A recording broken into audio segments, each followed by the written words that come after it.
It's Adam here for PC Monitors, and in this video I'm going to be taking a look at the ASUS ROG OLED PG49WCD. As usual, be aware that what you see on the video depends on my camera, depends on the processing done by my video editing software, depends on the processing done by YouTube, and ultimately, and very importantly, it depends on the screen that you're viewing the video on, so it doesn't accurately represent what the monitor looks like in person.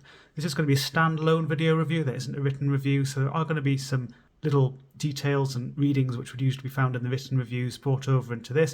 So it's going to be even longer and even more detailed than usual. If you don't really care for that kind of information, you really just want more of an idea of what to expect from the overall experience, then there's also a quick review which is a bit shorter, and that's linked to in the description of the video. There's also information there about how you can support the work that we do. Be aware that liking the video, subscribing to the channel if you haven't already, they are nice ways of showing your support.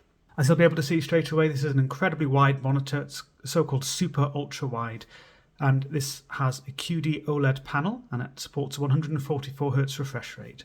So here you can just see the native resolution 5120 by 1440. I know it says 3840 by 1080 is native. That seems to be just an error in the EDID, at least on my test sample. That's definitely incorrect, or maybe it's for compatibility or something, but 5120 by 1440 is the actual native resolution of this display. And you can see the refresh rates supported, 144Hz and 120Hz are included there, plus 75 and 60Hz selectable. And this is via DisplayPort. You can have a full range RGB signal with up to 10 bits per channel for the color depth. Via HDMI now, you'll see that 144Hz, 120Hz and 75Hz are listed for the native resolution. I believe 60Hz is also selectable, it's just listed differently in a slightly different resolution list than what I'm showing you here.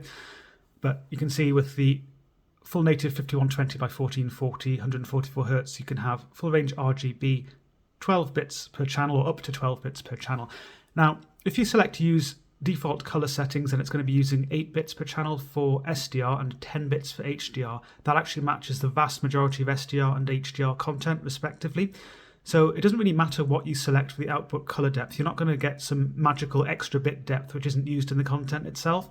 So for most people, it is just going to be 8-bit for SDR and 10-bit for HDR regardless. But if you do happen to do content creation, that kind of thing, then you could select a higher bit depth. But this means it is full bandwidth HDMI 2.1, 48 gigabits per second to support all of this at the same time.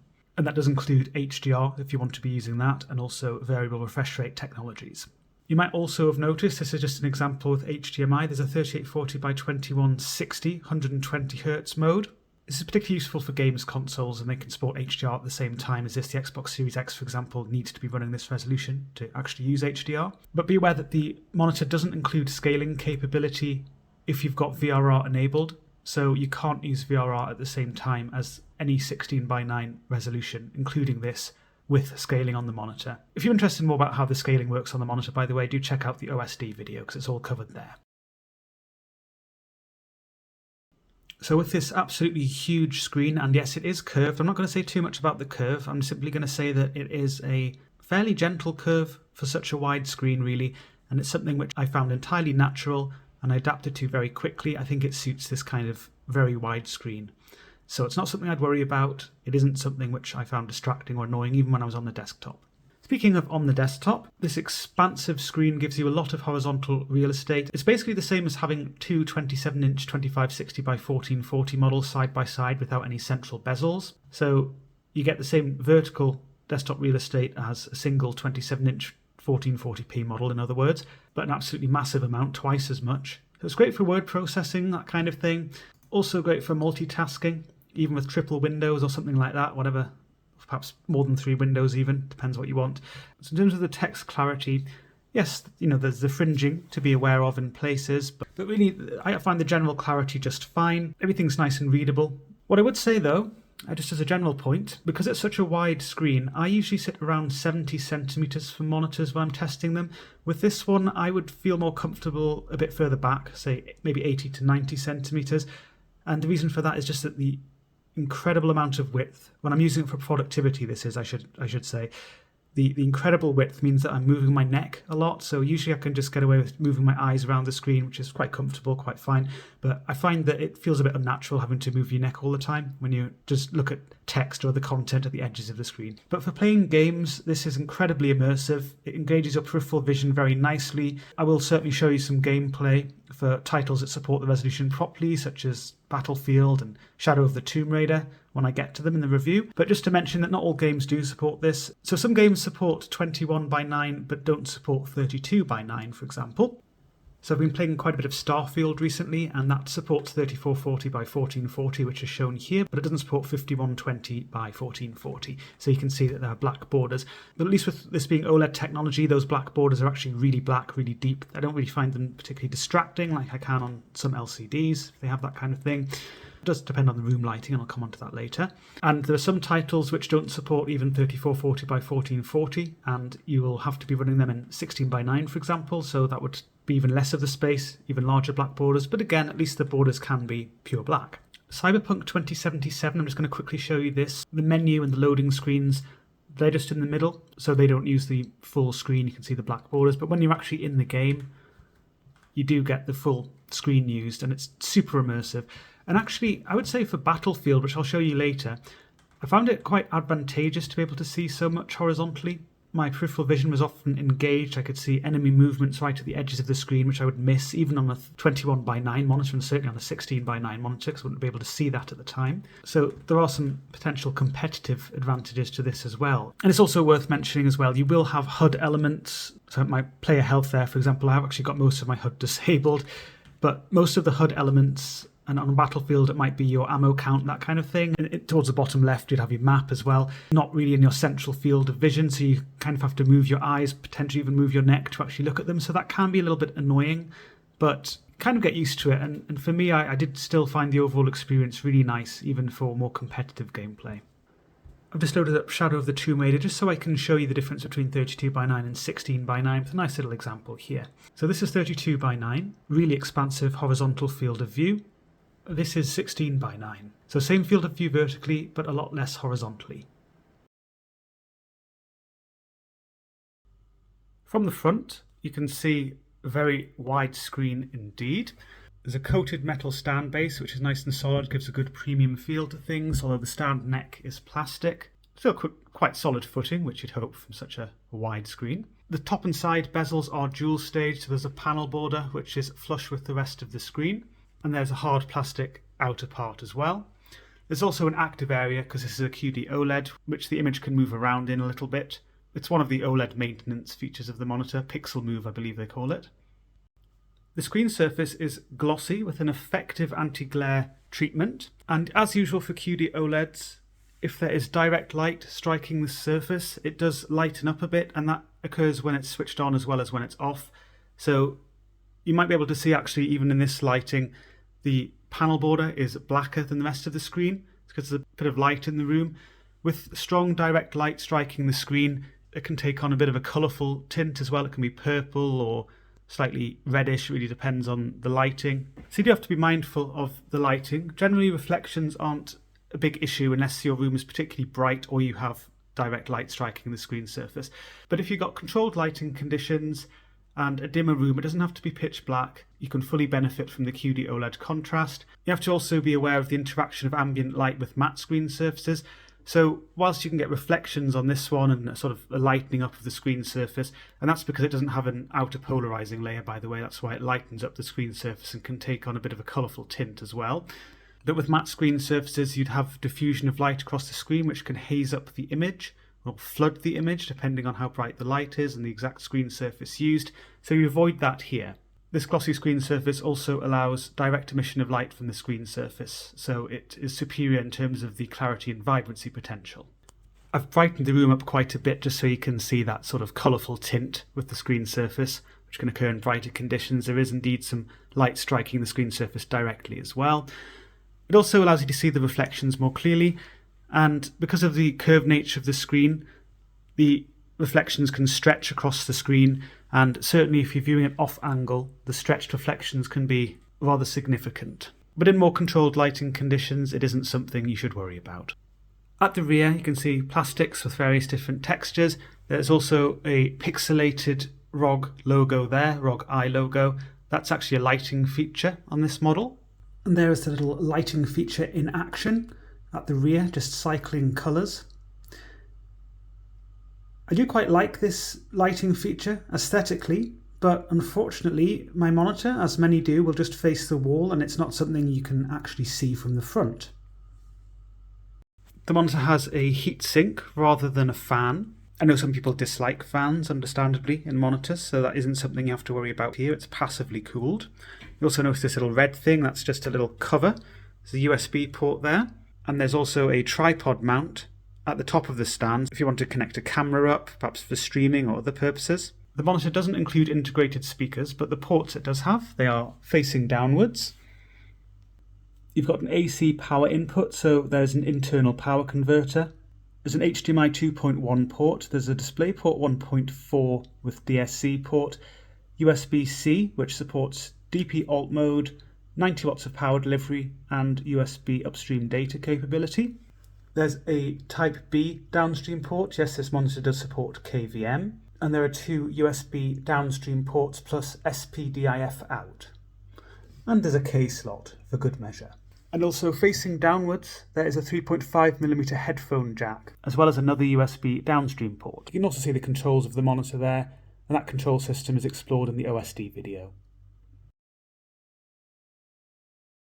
Something to be aware of, as a QD-OLED monitor, the Subpixels have an interesting layout. This image here shows the first generation QD-OLED panel, so the 34-inch 3440 by 1440 models. Currently they all use first gen OLED panels, and on the right you can see the second gen QD-OLED, which is this monitor, another 49-inch 5120 by 1440 models. Both have this kind of triad design where you've got red, green and blue, but the green is displaced above the red and blue. And there are some fringing issues associated with this that you have to be aware of. These are explored in an article which I've linked to in the description of the video, all about QD, OLED and OLED fringing. But the good news is it is actually significantly improved by the new layout. So yes, it's still a sort of triangle or triad RGB design with that displacement of the green versus the red and blue. But you'll see it has a more rectangular shape rather than these sort of odd-shaped blobs that they used to use. And that does actually mean that the fringes are significantly thinner. I'm not going to go through the fringing in detail here, I can't show you proper examples in the video. And actually I chose in the article not to include photos comparing the 34 inches to the 49 inches or first gen versus second gen QD-OLEDs as well. The reason for that is because the photos just really exaggerate it far too much. And actually to the eye there is a significant improvement in the fringing. I compared the two side by side.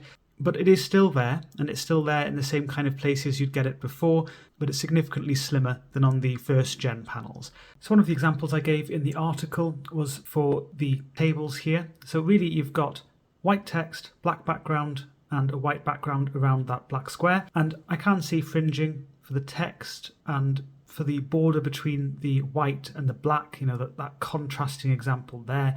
I can also see it for the text up there. It says Gigabyte M27U. But the fringing is less noticeable than it is on the 34-inch models. It is still there though, so you know, some people are sensitive to it and they could find it problematic. Just to give you another example with just a white background and black text, again you can see it here. I tend to find it more noticeable on larger text, such as where it says recommendations there. And I can actually see it around the monitor there because it's again black or dark grey with a white background, so I can see the fringing with the border there. Again, thinner, less noticeable on this versus the 34-inch models.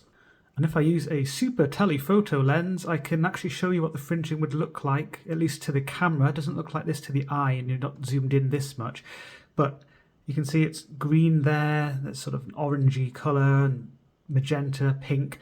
So it's that kind of effect, and there's some examples of this in the article. They were taken from the 34-inch model, but actually the way that the camera captures this, even with photos, it tends to show the fringing in a really unrepresentative way.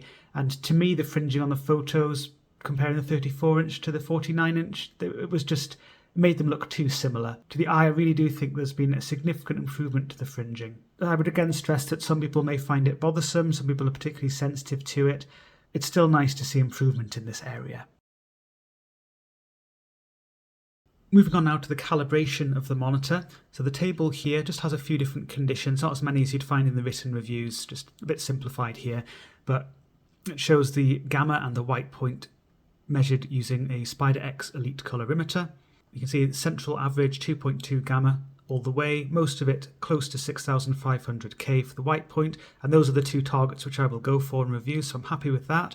Exception being color temp 4000K, which as the name suggests does not target 6500K. Also note that actually when I first turned the monitor on, or even half an hour later, it was quite warm. The white point was a little bit too warm, I should say. With the factory defaults it was about 6300K, and it actually cooled down a bit, the white point. It became a little bluer, closer to 6500K after a few hours of use. And although it's not considered in the table, I did look at the green balance and overall that was very good. Nice neutral green channel, no particular issues with that. You'll also notice there's display colour space sRGB and DCI-P3, so these are two alternatives to the default wide gamut setting.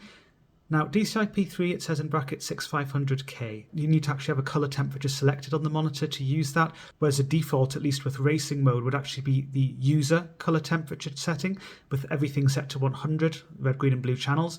The overall balance is actually very similar with 6500K and the user setting. The 6500K had a slightly higher green channel and it was a little bit less neutral, but still quite neutral, so I wasn't really concerned about that. But you can't select user with DCI-P3 at the same time because it then just uses sRGB emulation for some reason. Anyway, for the test settings, which are shown with the blue highlight in the table, you can see in the little table below that the changes I made, and not even the changes, actually some of these were defaults, like the brightness 65, that's actually the factory default under racing mode anyway. And I explore all of this in the best settings video and the OSD video if you're interested in a bit more justification for these particular settings, but basically they work for my units according to my preferences, the targets I go for. I like to use the full native gamut of the monitor and explore that, and then talk about any emulation modes such as DCI-P3 and sRGB in this case separately. Just focusing in on the gamma a little bit more, you can see the gamma with my test settings with the top graph, the bottom left with 100% brightness using the factory defaults, and for the bottom right, 0% brightness using the factory defaults. So with the test settings, the gamma handling is pretty good. There's a few slight kinks in the curve, but nothing dramatic, and you can't really see from the resolution of the curve that's used with the Spider software. But for some very bright shades, the monitor's gamma was actually a touch too low, meaning that some bright shades were over-brightened. And that means that some bright details are a little bit too blended together, but it wasn't dramatic. I don't think most people would actually notice that when they're just using the monitor normally anyway. But I've included different brightness settings, 100 and 0, because it shows that there is some deviation in the gamma depending on the brightness setting selected. And this is something I've observed across quite a few different OLED monitors, and it actually averaged 2.1 for the gamma using a brightness of 0%. And really the curve is just somewhere between these two, with intermediate settings such as my test settings using 65% brightness. And I do like to focus on colour accuracy just a little bit, at least sRGB colour accuracy using the included sRGB emulation setting. The results here are simply setting colour space to sRGB as I was shown in the table. That doesn't lock off any of your other settings. You get full control just like you do with the wide gamut, so that's really nice and flexible. And you can see actually that the overall colour accuracy is very good with this setting. Average delta E 0.73 for the patches tested here. The big massive bar there with the delta E of 5.79, that is cerulean, and it is a shade which monitors often struggle with for whatever reason. There are often quite high errors. Perhaps the Spider device is really sensitive to slight shifts in green versus blue balance for this shade as well. But either way, it's often quite a high error, although it's particularly high in this case. And I have seen on OLEDs in general, they often struggle with this shade. So don't worry too much about that. It does not like it looks completely wrong. It just looks a little bit too much of a light blue with not quite enough green to it, I'd say. But it is quite a specific shade. It's not something you're going to come across too much, and you can improve it by calibrating the monitor with a colorimeter or similar device. And here you can see results using the so-called sRGB calibration preset. That's a lot more restrictive. It allows you to change the brightness, but you can't access the color menu, so you can't change the gamma, you can't change the color channels, and a few other settings are locked off as well. Anyway, the average delta E has risen from 0.73 to 1.03 now. The error is slightly lower for that cerulean shade, although still very much on the high side, and most of the other shades have a higher error now, which is why the average has increased. So I would simply recommend sticking to the more flexible colour space setting rather than the sRGB calibration preset. And I'm going to focus on the contrast performance of the monitor. Before diving into games, as I usually do, I do have to cover some numbers because there isn't a written review in this case. That uniform brightness setting I was talking about before, if you have that off and you're using the monitor at full brightness, it actually goes up to 496 nits, or candles per meter squared if you prefer. And remember, these readings are all under SDR. HDR will be explored a little bit later. However, it also goes down using that same setting to 282 nits, so there's variation there. That's because there is an ABL, automatic brightness limiter, so that kind of behaviour is typical for OLEDs because there are certain power constraints, and as more pixels are bright, it uses more and more power. Most people, I think, will prefer the uniform brightness on setting, which most of these readings are using. Just the ones that say uniform brightness off do not. And that means at full brightness, you can expect between 256 and 279 nits. So there's a bit of an ABL behavior, but it's much less noticeable. And if you reduce the brightness further, then the ABL becomes even weaker. So for my test settings here, for example, with the blue highlight, it was between 172 and 186 nits recorded. These readings were taken, by the way, using an X-Rite i1 Display Pro Plus, or what would now be called a Calibrite Color Checker Display Plus, so not the Spider that was used before. But yes, black luminance, it's an OLED, it's 0, so therefore the contrast ratio is infinite. And if you're curious as to how these ranges were ascertained, the contrast test I use has a little square in the middle of the screen, and the rest of the screen can display a desktop background, and I just showed a range of different desktop backgrounds, including pure white and pure black, and loads of shade combinations between to trigger a range of different ABL states for the monitor. But the long and short of it is this, that most people are going to be wanting to use the uniform brightness setting, and with that enabled, the experience is quite consistent really. There aren't huge fluctuations all the time. That's a good thing if you're on the desktop in particular. And the maximum brightness being 256 to 279, that's a decent level. It's not super bright, but it's more than enough for most people. Most people will set their monitors between 100 and 200 nits. Of course, there are preferences either side of that, and the monitor goes all the way down to 15 to 16 nits as well. So really nice dim minimum luminance there. I'm on Shadow of the Tomb Raider, and I'm going to talk about the contrast performance of the monitor. I'm using a different lens on the camera because this one is more focused on detail, and that certainly helps when I'm talking about contrast. So the monitor has an infinite contrast ratio, as usual for OLEDs. Black is pure black, and it also has per pixel illumination, doesn't rely on a backlight, so it can have some pixels very bright and others very dark right next to each other. No backlight bleed to worry about, no IPS glow or VA glow or any sort of glow, just exceptional depth and atmosphere. Some people will talk about black crush on OLEDs. I don't really like that term. It can be used to describe VAs because they have a huge mass in the centre of the screen, or a cone, which is more blended unless the gamma is calibrated such that that is offset a lot, and then you get issues peripherally instead where things are too washed out. Anyway, this monitor doesn't have that issue. It has very consistent gamma, good 2.2 gamma handling, and the 2.2 gamma curve isn't designed to really lift out dark details a super amount. They are reasonably well blended, and that is the case on this monitor.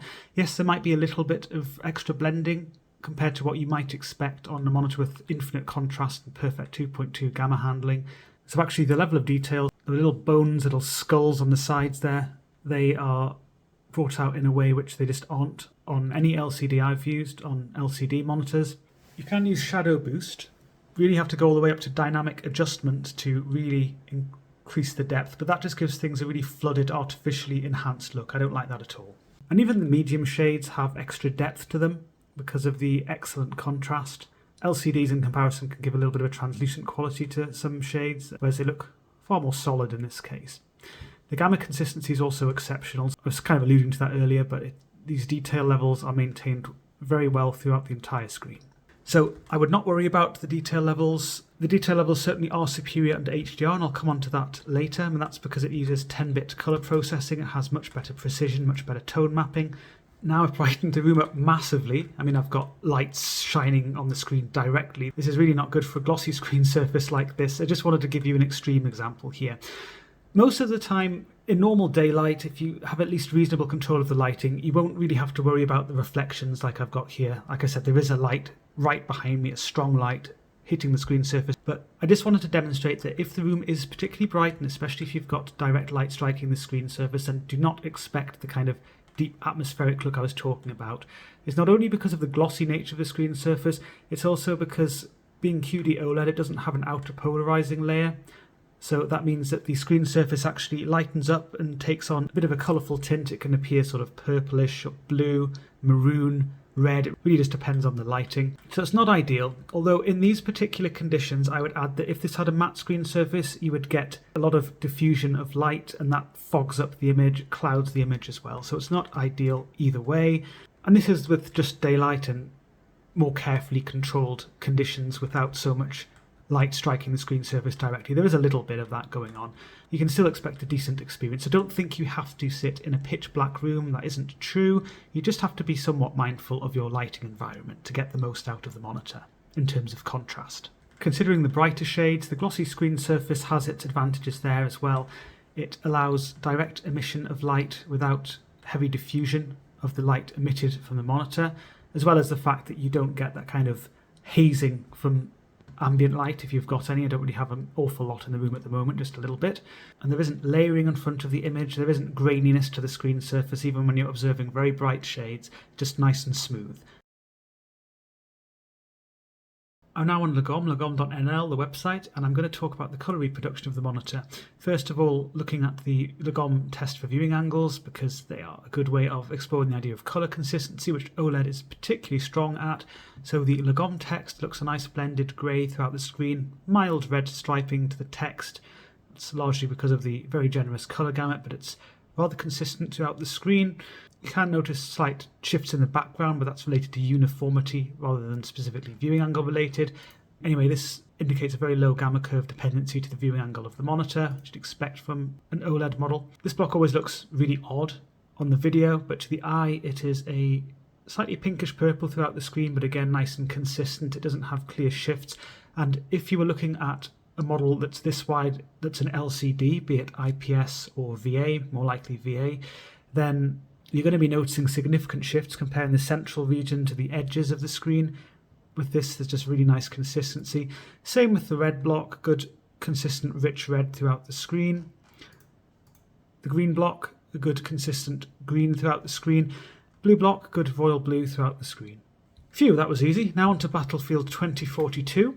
And I'm going to talk about colour reproduction using some in-game examples. So games like this, it's running under SDR, and if you're just on the desktop browsing the internet, if you're watching video content as well, then most of that content is going to be designed with the sRGB colour space in mind, and if you're using a wider gamut than that on your monitor, then you will be seeing things with extra saturation and extra vibrancy. And that's exactly what I'm getting here, because I'm using the full wide gamut mode of the monitor. So there's a really nice vibrant look to the poster here, for example, some quite neon looking pinks, really strong reds there. The sky blues as well, a bit overdone, but let's just home in on that gamut itself before going any further. So you can see here, very generous indeed for the gamut, 99% DCI-P3 coverage, and although it's not shown here, 96% Adobe RGB. So actually you can see extension even beyond DCI-P3, towards the green region and red region in particular. And this does invite a lot of extra vibrancy and saturation. I've already given you some examples, but it does mean that if you look at certain green shades, they look a bit too punchy. Some can actually look a touch neon, I would describe them as, brighter really than they should look. Some of the yellowish greens brought out too strongly for the tree there is an example of that. Because of the generous gamut in the red region, you get overdone earthy browns. They don't look as neutral as they should. There's a bit of a red push, and you get the same with skin tones as well. So it's definitely an unmistakably vibrant look to things, highly vibrant, and also the glossy screen surface really just maximises that. You know, with a very direct emission of light, you don't get the same interaction of ambient light in the room, so you don't get a kind of hazing of the image either. So there's none of that. It's certainly a vibrant look, which some people are going to absolutely love. If you want to tone things down, then you can do that. So simply change display colour space. So start with sRGB.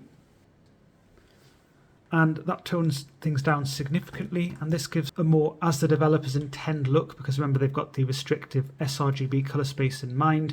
When you first go from the wide gamut to this, it's quite surprising how different it looks actually.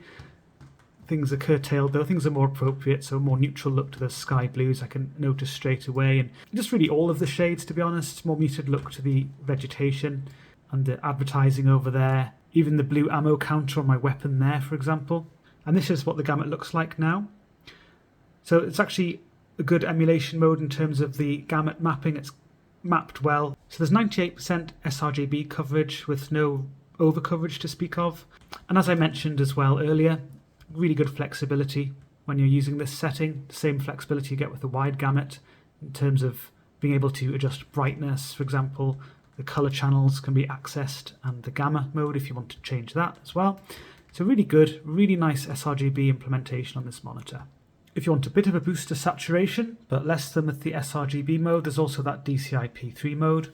So change display color space to DCI-P3, but you also have to make sure that you select a color temperature that's not user, because if you select user, or at least on my unit, then it's using sRGB emulation. So you will notice a sudden increase in saturation when I switch over to 6500K. Remember that you can't see the exact nature of how things appear on the video, but you can still see a relative difference. Things are pretty lively now, but somewhat toned down compared to before. Particularly these green shades are really not as neon looking or overdone or bright, but there's certainly lots of pop still, and the red shades are quite eye-catching. The browns are a touch more neutral now, although still a bit of a red push. And this is what the gamut looks like now. So the DCI-P3 coverage has actually dropped a little bit compared to natively. Natively it was 99% I recorded, now it is 96%. But I mean, that's still decent, and really you can see that it does correspond pretty closely overall to the DCI-P3 space. So this monitor gives you excellent flexibility if you want to work within wide colour gamuts, not just use them for your enjoyment, with a nice generous 99% DCI-P3 and 96% Adobe RGB. Very flexible in terms of colour reproduction within those colour spaces.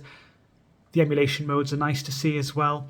But if you do have your own colorimeter or alternative calibration device, then as usual that can help you get even more out of the monitor in terms of colour accuracy. But either way, really nice potential here. And of course the strong colour consistency, which I mentioned with Lagom, that applies when you're using the monitor more broadly as well. So for colour accurate work, that's certainly advantageous. But just for general use of the monitor as well, the fact that the vibrancy is very similar centrally versus right at the edges of the screen and all other points of the screen, it's just a nice thing to see. I'm on Shadow of the Tomb Raider, and I'm going to talk about the HDR performance of the monitor. I covered the HDR settings in the best settings video, and also in the OSD video, which the best setting video is just a part of. So I'm not going to go through them here, except to say that my preference goes to gaming HDR. For some reason, console HDR, I had some issues on my unit with some strange sort of posterization effects, some strongly saturated rings around bright objects, and some bright shades just appeared too blended together. But which mode you use might depend on your unit, your preferences, your system. If you're using a gamer's console, perhaps console HDR does suit better. So feel free to test the other ones. But I'm just going to dive straight into some figures first. And also when I return to the game, just so you don't get a huge shock that the screen has suddenly become narrower, it's because I'm going to change my camera lens for the same reason I talked about in the contrast section, and that's because this lens just doesn't pick up some of these finer details very well at all. So again, being an OLED, the black luminance level is 0, the contrast ratio is infinite, so it's really the brightness you can focus on. There are different percentages given here. They are the percentage window size for this test. So if you're not familiar, there's a white square in the center of the screen that is surrounded by pure black, and it is running in HDR, the test. The test I use is a YouTube HDR brightness test, and I have to be honest, I wasn't actually able to run this in 32:9, but I was able to run it in 21:9. So the percentages here aren't entirely accurate, but it's fairly close, and each square is certainly a different size to the other squares, so it's going to give you a decent representation. And the 100% white, I was able to fill up the entire screen with white, so that's not a problem. But really what I see here is in line with other QD-OLED models. So for smaller white patches, it pumps out just above 1000 nits. As bright shades dominate, or in this case a larger white square is present on the screen, the luminance capability is reduced. That's again because of ABL. This is a common limitation. It's a power limitation which applies to OLED screens. They require more power as more of the pixels become bright. It really can't pump out its full brightness where bright shades really dominate. For those who prefer a graphical representation, I have graphed things. There aren't any other models I'm comparing to here. That's really because it wouldn't be apples to apples because of what I said about the white patch sizes not being entirely accurate, with the exception of 100% white. But really, if you look at my review of the AW3423DW, which is one of the 34-inch QD-OLED models, the brightness capability is really quite similar. There is another line on the graph, and that shows the response with the display HDR 400 true black setting. And that one is capped, so the maximum there is 468 nits instead of 1031 nits, so it's closer to 400 nits, hence the name, display HDR 400 true black. It does still drop below there, where it can't sustain that for larger patch sizes, but overall it's more consistent because the minimum is 282, the maximum is 468, so that's closer together than 267 and 1031. So some people might prefer this setting, although it's less consistent. I do personally prefer using the other HDR settings. And incidentally, the readings with the console setting, the movie setting, and the gaming setting for HDR, they were all much the same with this particular test. Back on the game now with more of a detail-oriented camera lens, and using my preferred gaming HDR setting. 10-bit precision is used under HDR. It is HDR10 content that the monitor is responding to, and that's where HDR10 gets its name from. This monitor can make full use of that, and this enhances the nuanced shade variety. And this is combined with the per pixel illumination provided by the OLED panel, so there's not a backlight, there's not dimming zones, nothing like that. If you want to think of dimming zones, this model has roughly 7.3 million of them. Exceptional precision. So some of these pixels can be completely shut off, some of them can be very slightly brighter than that, and some of them can be very bright, others can be somewhere between those. You get the idea. And with 10-bit precision, enhanced tone mapping that you get under HDR enhances the nuanced shade variety. It gives you a natural uplift of detail, which is very nice, and it works very well. It complements the OLED panel very nicely. It also allows the monitor to put its colour gamut to good use, and I'll come on to that later. And there are advantages with bright shades as well, enhanced nuanced shade variety there. Gives a more natural look and more gentle progressions of shade. And again, it is certainly complemented very well by the per pixel illumination. No halos to worry about, and even where very dark and very bright shades intermingle, no issues that you would get with a local dimming solution on a mini LED LCD. So the brightness there, it's pretty bright. Not extremely bright, but it's not trying to be extremely bright. The game's not really going for that here. Even the light cast on the floor there of this cave stands out nicely. Again, the really strong contrast does help.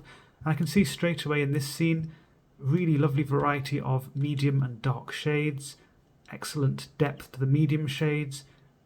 It really gives a look which isn't replicated on LCDs. Some mini LED LCDs do pretty well in this scene as well, but the OLED precision is really on another level here. Now the glint of light on the water surface, that is nice and bright. So this is really where the monitor is able to pump out very strong illuminance. It's not being held back too much by ABL behavior. I mean, there are, a fair number of bright shades. It's not just a really small white square with a pure black background now, but even so, there's a sufficient number of medium to darker shades on the screen that the ABL doesn't kick in heavily here. The light streaming in from above as well, a nice eye-catching look to that, and again, really nice gentle progressions of shade. Just going to adjust the camera to give you a bit of a better representation, because it doesn't just look like a giant ball of light. A little bit more like that. The mist on the water surface shows some really smooth gradients. You can't see this in the video properly, but to the eye, it's certainly something you can appreciate. I'm on Cyberpunk 2077. I just want to give you a quick demonstration of the ABL behavior. So if I look at the scene now with just a little bit of bright shade from the sky at the top there, it's really bright, rather eye-catching. The HUD elements are nice and bright as well. You can see them at the edges of the screen, the left and right side. If, however, I introduce more bright shade, those HUD elements, the medium shades down there even, and the bright shades, they all dim because of the ABL. So it's a universal dimming. It doesn't just affect the bright shades, it affects the whole image. So there's just this shift. And again, if you didn't like this and you're playing games or scenes in games come up too frequently where you're noticing this, you find it annoying, and then you could use a true black 400 setting, but then you don't get the kind of look you get here where you get exceptional brightness, and some of the other scenes that I've shown you where those bright elements stand out really well, they won't. This scene is one which is really much less impressive on mini LED solutions because there are some really small lights with much darker backgrounds, and they just don't have the precision.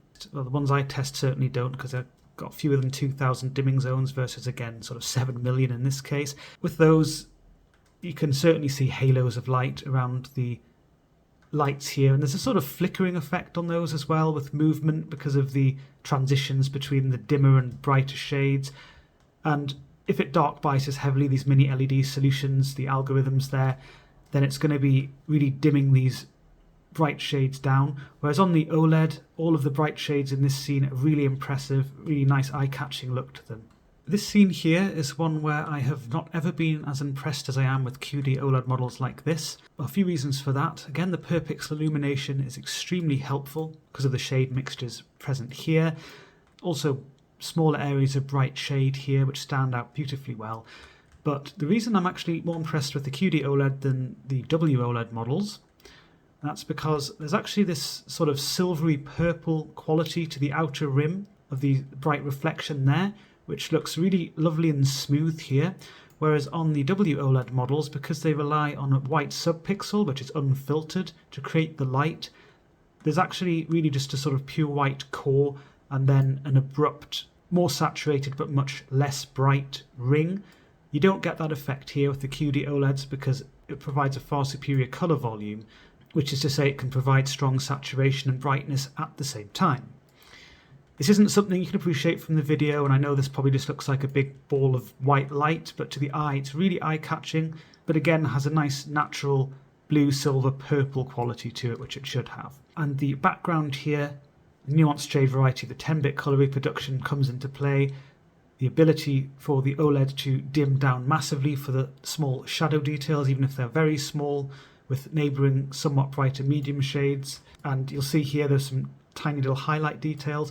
It's all shown very nicely here. I'm now on Battlefield 5 and I'm going to show you another scene under HDR. I just wanted you to appreciate the beauty of pure white and pure black together without any haloing or anything like that. So this scene is actually one where I prefer the mini LED representation to the OLED representation, and that's because the ABL is kicking in quite heavily now. It doesn't look bad. I mean, it has reasonable brightness to it, but the ABL really does subdue that sun compared to how it should look, and there isn't this nice glint of light down there that there should be either. So it doesn't have the brilliance it should have. It really looks more like a sort of bright SDR representation than a true HDR representation, in terms of the brightness at least. But the overall scene in terms of the mixtures over here, for example, they're handled very nicely. It's just these bright shades are much less impressive than the ones I was talking about before. And I just wanted to add this scene in quickly because it's another one where I find QD-OLEDs particularly impressive, more so than LG Display WOLED technology, and that's because the lava here is both bright and saturated. It's shown with lovely bright yellows, bright oranges, some reds, nice saturation levels and brightness shown at the same time, so it has a much more natural look than it does on the WOLEDs. LCDs don't have an issue with this either, but the per pixel illumination really helps with the definition of the bright elements versus the somewhat dimmer elements next to it and the much dimmer elements elsewhere. You get the idea. It just completes the whole image. And also the very generous colour gamut plus the strong colour volume means that golds like that, the really lovely bright natural quality to the golds, which I haven't really seen on any other panel technology in quite the same way. I'm on another scene, again on Shadow of the Tomb Raider. You'll see that there is more of the monitor visible. That's because I'm using my other lens because the detail focus isn't as important now. I'm talking about colour now. So the colour gamut, just to give you a reminder, 99% DCI-P3. Under HDR, unlike under SDR, the developers target wider colour gamuts such as DCI-P3 and ultimately Rec 2020. That's really the ultimate goal, to have amazing Rec 2020 coverage, which is a much larger colour space than even DCI-P3. This monitor does not fully cover Rec 2020, but it does cover a decent chunk of it, and with the gamut being put to good use under HDR, the level of vibrancy overall is good, but some elements are toned down compared to under SDR, so you don't get the neon look to these greens, but there are some nice deep greens, and they don't look like they look on the camera, by the way. That's just because of the brightness levels are quite high. And again, you won't see exactly what things look like to the eye. But to the eye, they are really nice, lush-looking greens, an excellent variety as well. Laura's green dress as well, range of greens some lovely deep greens there, some brighter emerald greens in places as well. And fires, they're another element which are overdone under SDR, so oranges which verge on red, yellows which verge on orange, etc. But under HDR, and again, it doesn't just look like a giant ball of light. It really has a bright warm white core, yellows, oranges, you know how fire should look. So overall, the HDR performance on this monitor is certainly impressive. Of course, it would be nice if it could maintain strong brightness where bright shades dominate, and even in this scene that happens to an extent. So I look up at the sky, and there aren't the same distinctions there should be with the clouds and sort of bright areas of light around the mountain there, for example. Looks reasonably bright, but doesn't have the eye-catching look it should have. And that's really an area where mini LED technology is superior to current OLEDs, including this QD-OLED. I'm now on Battlefield 5 and I'm going to talk about the responsiveness of the monitor. This monitor supports 144Hz maximum refresh rate, and I've got the game running at a good solid 144 frames a second, so I'm making the most out of the monitor in that respect. This brings with it two main advantages. It improves the connected feel, which describes the precision and fluidity you feel when you're interacting with the game. That's also aided by low input lag, and that's certainly the case here. I measured 1.6 milliseconds of input lag in this case, so that indicates a low signal delay, which is the main element of input lag you feel. The other thing that the high frame rate, high refresh rate combination does is that it reduces the perceived blur due to eye movement. There's an article on the website all about monitor responsiveness, which explores this in more detail. But basically there are two main sources of perceived blur. There's that from the movement of your eyes, which is tightly linked to the refresh rate of the display and the frame rate of the content. And the other aspect is pixel responsiveness. And this monitor, being OLED, I'm sure some of you are familiar, they are exceptional when it comes to pixel responsiveness. In the article I explore a photography technique called pursuit photography, which can be used to highlight both aspects of perceived blur, so from your eye movement and the pixel responses of the monitor. So here you can see some pursuit photographs. They're at various refresh rates. Because it's an OLED monitor, it doesn't have overdrive settings, so I don't need to consider that. These aren't different overdrive settings, they're different refresh rates, 60Hz, 120Hz and 144Hz. So with increasing refresh rate, which would have an increasing matching frame rate, you can see the decrease in perceived blur due to eye movement, which you can see on the object itself. It's narrower and more sharply focused. And behind the object you would see weaknesses in pixel responses. You can also see that with some of the fine details in the object itself as well. So if you compare the reference screen, which is also running at 144Hz, to this monitor running at 144Hz, you can see that the internal detail is clearer on the OLED. In reality, the black lines are actually more distinct than they appear. In both cases they are, but they're even more distinct on the OLED. And the white notches, they are also more distinct, but they're not countable. That would require a higher refresh rate, or it would require a different sampling method. So this is a sample and hold monitor. There's no strobe backlight or pixel strobing setting or anything like that. That's the kind of thing that's required to make those notches really visible. And behind the UFO, you can see some powdery trailing on the reference screen, and there can be overshoot for other transitions, but with this monitor you don't have to worry about overshoot or weaknesses from slower than optimal pixel responses. So it's just a visually perfect sample and hold 144Hz experience. So even for the transitions which even fast IPS models will struggle with. I'm not saying the M27Q is the fastest IPS model out there, it isn't, but I like to use it as a reference because it's already at a level which most people are comfortable with. So anything that's faster than that is definitely a bonus, and this model certainly is. Little shadow details on the rocks there, the rock cracks with brighter shades and medium shades intermingling. Even fast IPS models will show some weaknesses, but here there aren't such weaknesses, so even those little details just remain a bit crisper in motion. And there's no perceivable overshoot either, so you don't have to worry about that. And with these exceptional pixel responses from the OLED technology, yes, they are good candidates for higher refresh rates than 144Hz, and some of the competing models to this one, they are higher than that, 240Hz. But the way that ASUS has positioned this is to be a little bit cheaper than the competing models, which is a bit counterintuitive for ASUS ROG Swift models. Usually it's the other way around.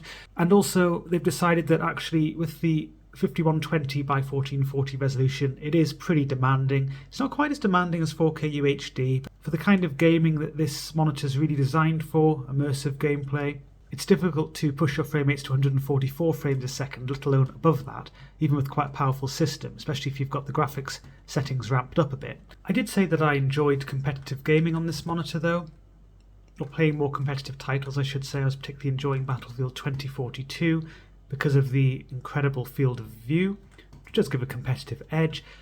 And yes, it would be nice to have a higher refresh rate technically, but again, with the resolution in mind, it would be quite difficult to push all the way to 240 Hz. I really side a bit more with ASUS's way of thinking, with the resolution being demanding, this sort of monitor designed mainly for immersive gameplay. With all of that in mind, 144 Hz is actually a decent refresh rate. I'm on another scene on Battlefield 5, and I have used my ultrawide lens again, so I can see the entire super ultrawide screen all at once. Again, nothing to complain about in the way of pixel responses, absolutely visually flawless sample and hold 144 Hz experience, no overshoot to speak of. The monitor supports VRR, variable refresh rate technologies. That includes adaptive sync, so you can use NVIDIA G-Sync compatible and AMD FreeSync. And it also has HDMI 2.1 VRR support, which you could use on the PS5, which doesn't even support adaptive sync. So plenty of options here to keep the refresh rate synchronized with the frame rate where possible. The claimed range of operation is 48 to 144 Hz. Although in practice it does depend on the fluctuations occurring, which isn't specific to this model, it's just something which I've observed more generally. So sometimes it seems that 55 Hz is the floor of operation, or closer to that is the floor of operation, but it does support LFC, low frame rate compensation, so below that the monitor will stick to a multiple of the frame rate with its refresh rate to keep tearing and stuttering at bay. There's a slight stuttering when the boundary is passed. That's something which isn't specific to this monitor, it always occurs, but it's a subtle stuttering. It isn't the same as the kind of stuttering you'd get with VRR disabled, with frame and refresh rate mismatches. So not everyone will notice it, but if you're frequently passing the boundary, it's something to be aware of. And because of the exceptional clarity of the OLED screen, this stuttering can be somewhat more noticeable, and actually stuttering in general can if you're not using VRR.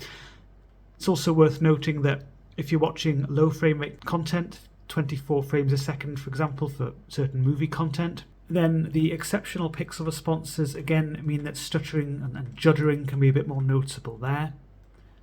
It's not something that everyone is sensitive to, and either way, a low frame rate is a low frame rate, and that applies with VRR as well. The game is now running at 80 frames a second, the monitor's at 80 Hz, and there isn't an increase in overshoot. There are no overshoot issues regardless of the refresh rate on this monitor, so that is nice to see. Although it's something you would expect from OLED, just something not everyone's aware of, so it is worth mentioning. And no weaknesses in pixel responses again. The same at 60 Hz, 60 frames a second now. And if you do see anything, it's either from your own monitor or an artifact captured from the camera or something in the game. But as I mentioned, lower frame rates are still lower frame rates, so the connected feel is nowhere near as good as it was at 144 Hz. And there is an increase in perceived blur, not from the pixel responses, but just linked to the refresh rate and eye movement. I'm now going to run a VRR flickering test. That's something you may worry about, and this is typical for OLEDs, but I do have to go through it. Well, okay, the flickering is not exactly terrible, but it is there. This occurs in a variable refresh rate environment. There are some slight gamma changes for dark and medium dark shades, which occur when the refresh rate is fluctuating, and this particular test causes huge fluctuations in frame rate, very rapid fluctuations in frame rate, which translates to fluctuations, sorry, I'm getting a bit sick of saying changes in refresh rate on the monitor. And you can see that in the video, hopefully. You can see it particularly for these darker shades here.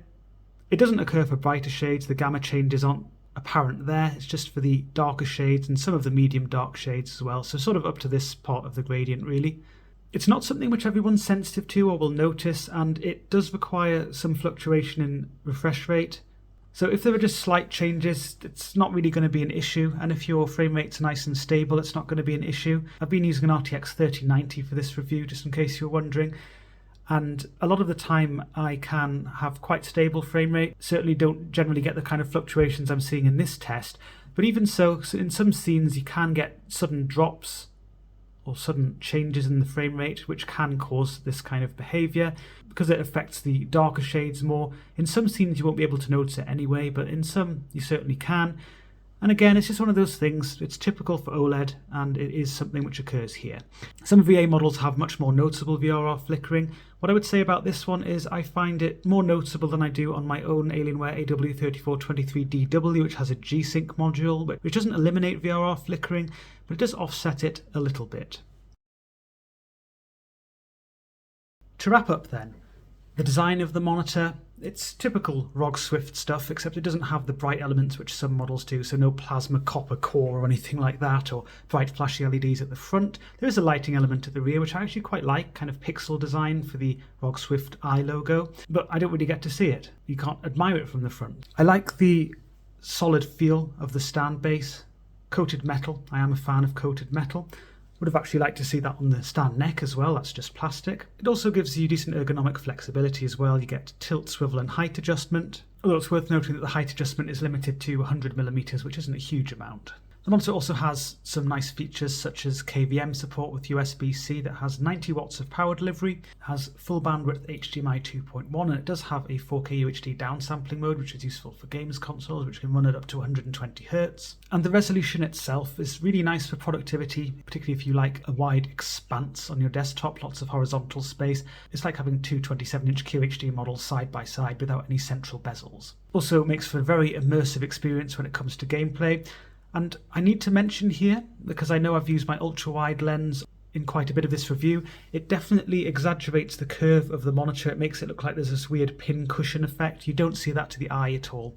It's very natural, this curve. It's something which you should adapt to very readily. It's just a weird optical effect with the camera. In terms of the contrast performance of the monitor, exceptional, as you'd expect from an OLED. Per pixel illumination, infinite contrast, pure blacks, that kind of thing. Having said that, you do have to be mindful of your lighting environment. It has a glossy screen surface with anti-reflective finish, which is nice in terms of reducing layering, no unintended graininess from the screen surface, and it allows nice direct emission of light. You don't get diffused ambient light either, which will cause hazing on the screen. Instead though, you do have reflections to contend with in brighter conditions, and certainly when there's direct light striking the screen surface. In addition to that, because there's no outer polarizing layer, because it's QD-OLED, it actually does lighten up the blacks and the dark shades in brighter conditions. That doesn't mean you have to sit in a pitch black room. I use this monitor plenty with a bit of natural light as well, but I do have fairly careful control of my lighting environment, so I was able to enjoy the OLED benefits in terms of contrast. For colour reproduction, the monitor has a very generous gamut. It also has a nice sRGB emulation mode, which is flexible and well calibrated, has a DCI-P3 emulation mode as well. But if you're using the native gamut, then a particularly vibrant experience with a glossy screen surface, a very generous colour gamut, and exceptionally consistent colours from the OLED, so the vibrancy is maintained very well throughout the entire screen. And with generous Adobe RGB and DCI-P3 coverage, lends itself well to colour critical work.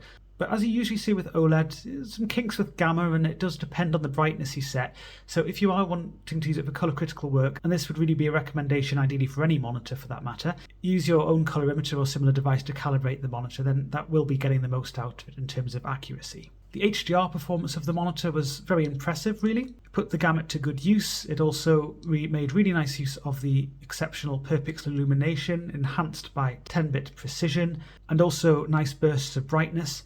So where there were smaller, bright elements on the screen, they had a really nice eye-catching look to them. As usual, there was ABL, an automatic brightness limiter, which kicked in when brighter shades dominate. So although this has a heat sink, ASUS hasn't tried to push up the brightness higher than with other QD OLEDs, but that does mean there isn't a cooling fan to worry about. I know some people don't like cooling fans. The responsiveness of the monitor, exceptional, as you'd expect for OLED. So the usual exceptional pixel responsiveness without overshoot, without additional perceived blur from pixel response weaknesses to worry about. 144Hz refresh rate ASUS decided to go for. Try to keep the product cost down a little bit as a result of that, rather than going for 240Hz. I know some people would have liked to have seen a high refresh rate, and OLED is certainly a good candidate for high refresh rates, but I still think this offers a really nice experience for the sort of games that the super ultra wide screen is designed for, really. So overall, I did enjoy using this monitor. It certainly showcased the benefits of QD-OLED technology very nicely, and being such a large screen, it was very immersive. I know that there will be concerns about burn-in and image retention, The monitor has the usual sort of countermeasures for that, but I can't speak for longer term use of this. I only used this monitor for a few weeks. I didn't have any issues during that time, but you wouldn't really expect that I would. So provided you're not sort of too heavily focused on productivity, although the screen can work well for productivity, it's really designed more for the entertainment side of things and it can work very nicely for that, I feel. It isn't a cheap monitor. I'm not sure exactly how expensive it is, but rumour has it should be around $1,500 US, but it might be a little bit cheaper than that. That was just sort of the rumoured expected RRP. But I do hope to see it slightly undercutting competing models with the 240Hz refresh rate, which use a similar panel. But if you're happy with 144Hz, I do think this monitor has a lot to offer. So that's really all there is to the ASUS ROG Swift OLED PG49WCD. Be sure to check out the description of the video for information about how you can support our work. Be aware that liking the video, subscribing to the channel if you haven't already, they are nice ways of showing your support.